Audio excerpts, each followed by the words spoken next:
Mathematics के इस lecture में आप सभी का बहुत बहुत स्वागत है। देखिए, आज हम लोग पढ़ने जा रहे हैं missing term in the following table. Table में एक टर्म गायब हो तो उसकी वैल्यू कैसे निकालते।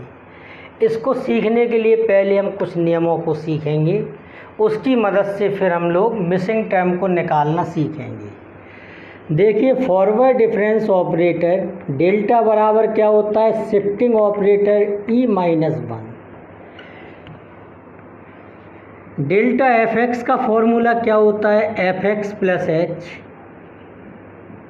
Minus F X. और shifting operator E F X बराबर होता है एफ एक्स प्लस एच। और X minus A power N का फॉर्मूला होता है, X minus A power N का जो फॉर्मूला है वो ये होता है X power N minus N C one X power N minus one A plus n c two x power N minus two a square dotted line plus minus one power n c n x power N minus n होता है वो one हो जाएगा ए power N. देखिए, यदि n कोई positive integer हो, n क्या हो, कोई पॉजिटिव इंटीजर हो, जैसे n की वैल्यू 10 हो, 15 हो, 19 हो, 100 हो। अगर n कोई पॉजिटिव इंटीजर हो तो राइट हैंड साइड में नंबर ऑफ टर्म होते हैं n प्लस वन। जैसे n का मान यदि 10 है तो राइट हैंड साइड में नंबर ऑफ टर्म होंगे 11। जैसे a प्लस बी का होल स्क्वायर या a माइनस बी का होल स्क्वायर में आप देखो A square minus two A B plus B square कितने टर्म होते हैं, 3। इसी प्रकार अगर n कोई पॉजिटिव इंटीजर हो तो उसमें पदों की संख्या नंबर ऑफ टर्म होते हैं एक ज़्यादा। 10 लिखा है तो 11 होंगे, 20 लिखा है तो 21 होंगे। अब इसमें हमने पुट कर दिया x इक्वल ई और a की जगह पर 1 रख दिया, तब E-1 पावर n का एक फॉर्मूला होता है, इसको याद कर लीजिए। E power n minus N C one e power n minus one plus n c two e power n minus two minus N c three e power n minus three plus dotted line, ये होता है। देखो, इसके पहले term में NC0 आता है लेकिन उसको लिखा नहीं हमने। यहाँ NC0, NC1, NC2, NC3 बढ़ते चले जाते हैं। NC0 का मान होता है 1 और NCn की वैल्यू भी 1 होती है। NC0 का मान भी 1 होता है और NCn की वैल्यू भी क्या होती है, 1 होती है। इसमें एक सूत्र होता है NCR का, factorial n upon factorial r factorial n minus r। और एक फॉर्मूला और होता है NCx बराबर NCn minus x। NCx equal क्या होता है, NCn माइनस x। जैसे 10C8 लिखा हो तो आप लिख सकते हो 10C10 माइनस 8 यानी कि 2। अगर 15C7 लिखा है तो आप लिख सकते हो 15C8। कैसे, 15 में से 7 को घटाया इतना लिख दिया, तो आप इस तरह से लिख सकते हो। कुछ बातों को हम लोग सीख लेंगे यहाँ। जैसे 5C2 की वैल्यू अगर आपको निकालना हो तो ऊपर आता है 5 इंटू 4 अपॉन 2 इंटू 1, सॉल्व करने पर 10 आ गया। जैसे आपको 10C3 की वैल्यू निकालना हो तो आएगा 10, यहाँ क्या लिखा है 3, तो 10 आएगा, फिर 9 आएगा, फिर 8 आएगा, और नीचे क्या लिखा है यहाँ 3, तो 3 आएगा, 2 आएगा, 1 आएगा। जैसे 5C2 में 5 आया, फिर 4 आया, 2 टर्म क्या होंगी, 2 लिखा है, और नीचे 2 इंटू 1 आएगा। इसको सॉल्व कर लेंगे तो ये कितना आ गया, 120 आ गया। ये जैसे 15C2 है ये, तो क्या आएगा, 15 आएगा, 14 आएगा अपॉन 2 इंटू 1 आएगा, तो ये क्या आ गया, 105।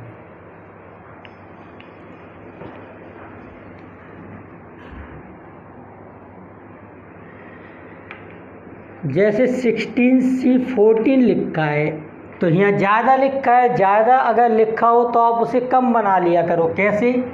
16 में से 14 को सब्ट्रैक्ट कर दो, कितना हो गया 16C2। तो ये क्या हो जाएगा 16 × 15/2 × 1। तो हम लोग छोटी छोटी कैलकुलेशन इस तरह से करते हैं और इनका इस्तेमाल सवालों में होगा तो सवालों में हम लोग इसी तरह से इन कैलकुलेशंस को करेंगे। अब देखिए हम लोग मिसिंग टर्म को ज्ञात करने जा रहे हैं। कैसे ज्ञात करेंगे? देखो, सबसे पहले इसमें देखते हैं कितनी ऐसी वैल्यूज हैं जिसका मान आपको पता है। तो देखो 1 2 3 ये ज्ञात नहीं है, 4 आपको 4 वैल्यूज़ गिवन है। यहाँ एक वैल्यूज़ क्या है? मिसिंग है। F0 की वैल्यू गिवन है, x की वैल्यू 0 है ना, तो F0 F1 F2 F3 का मान ज्ञात करना है। F4 कितना है? 81। We are given 4 values, so we take delta power 4 fx equal 0। अगर आपको 4 वैल्यूज़ गिवन है तो डेल्टा पावर 4 fx का मान 0 होगा। कितनी वैल्यू ज्ञात है? 1 2 3 4, एक वैल्यू मिसिंग है। आपको 4 वैल्यूज़ गिवन है तो डेल्टा पावर 4 fx की वैल्यू क्या होगी? 0। इसको हम लोग आगे चल के समझेंगे 0 क्यों होता है। अब इसमें डेल्टा की जगह पर लिख देंगे e-1, तो e-1 पावर 4 fx इतना कर देंगे। e-1 पावर 4 को ओपन कर देंगे। e power 4 minus 4c1 e³ plus 4c2 e square minus 4c3 e plus 4c4 fx equal 0। e power 4 fx को अंदर लाए, e पावर 4 fx। 4c1 का मान क्या होता है? 4/1 यानी कि 4 e³ fx।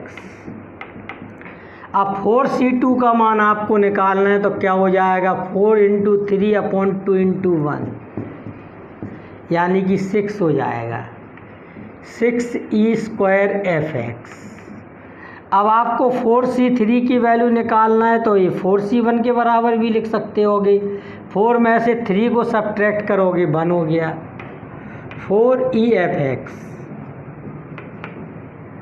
और 4c4 का मान क्या होता है? 1। NC_N का मान 1, 10C10 इन सब के मान 1 होते हैं।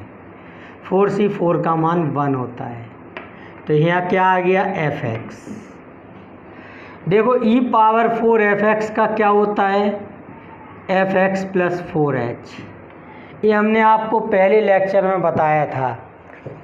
Na को समझने के लिए शुरू से देखना ज़रूरी है। सारे वीडियोज उनको क्रम से देखो, समझो, उनमें लगने वाले सूत्रों को पढ़ो, उन्हें याद करो, तब आपके लिए काम आसान हो सकता है।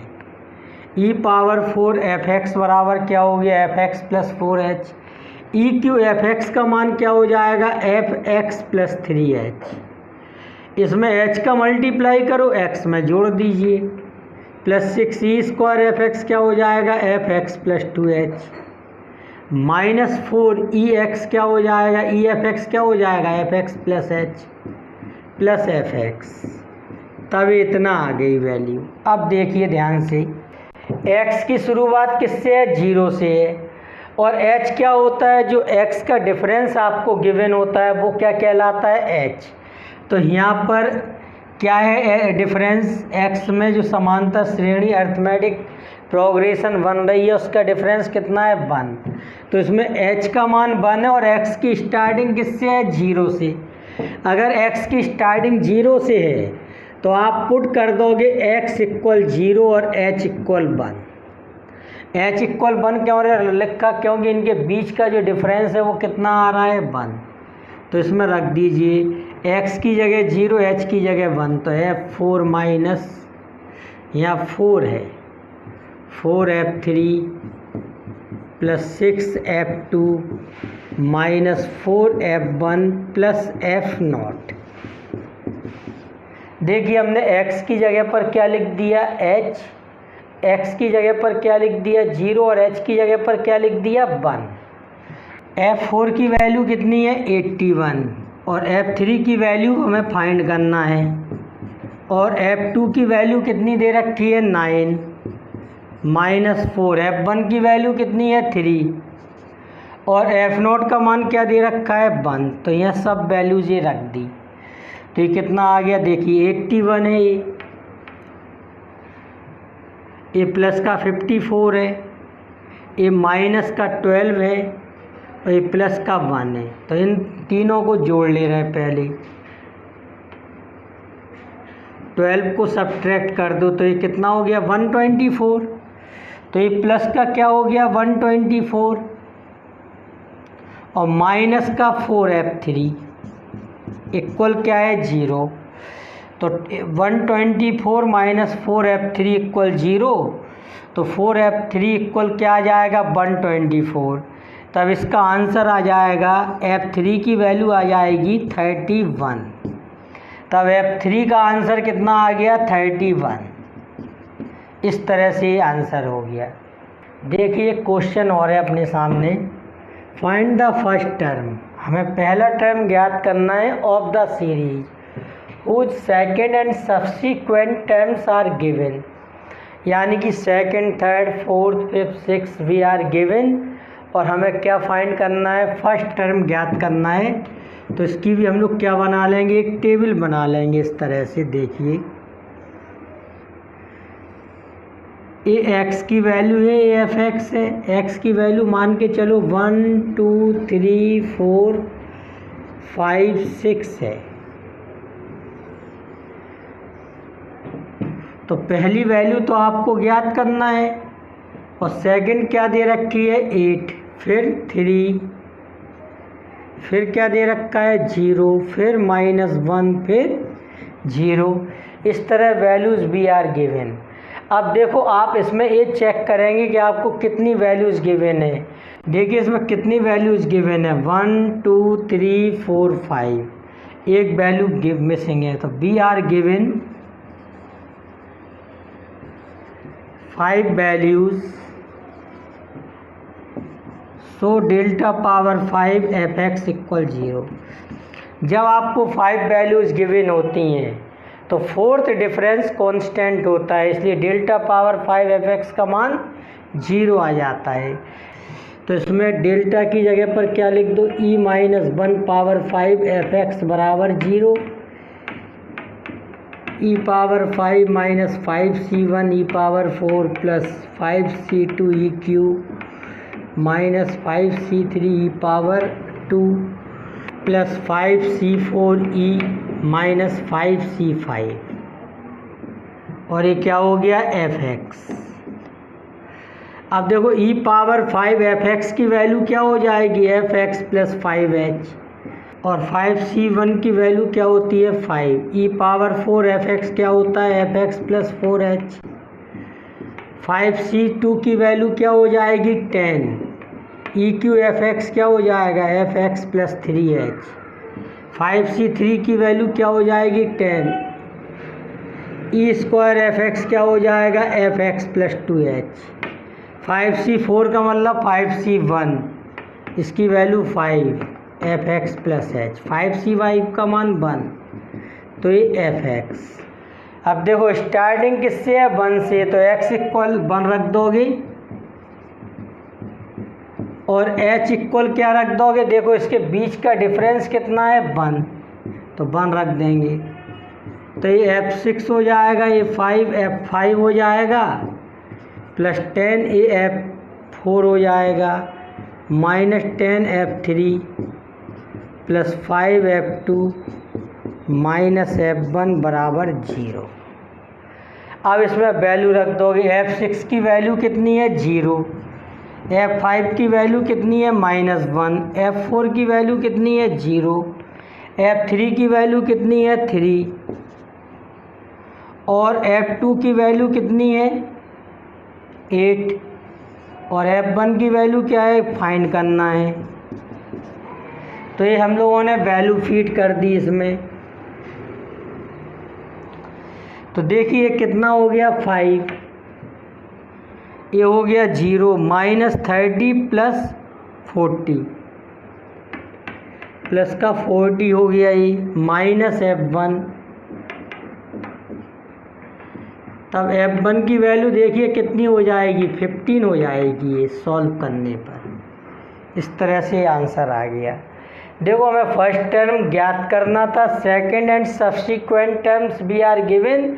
तो हमने x बराबर 1 2 3 4 5 6 लिख दिया।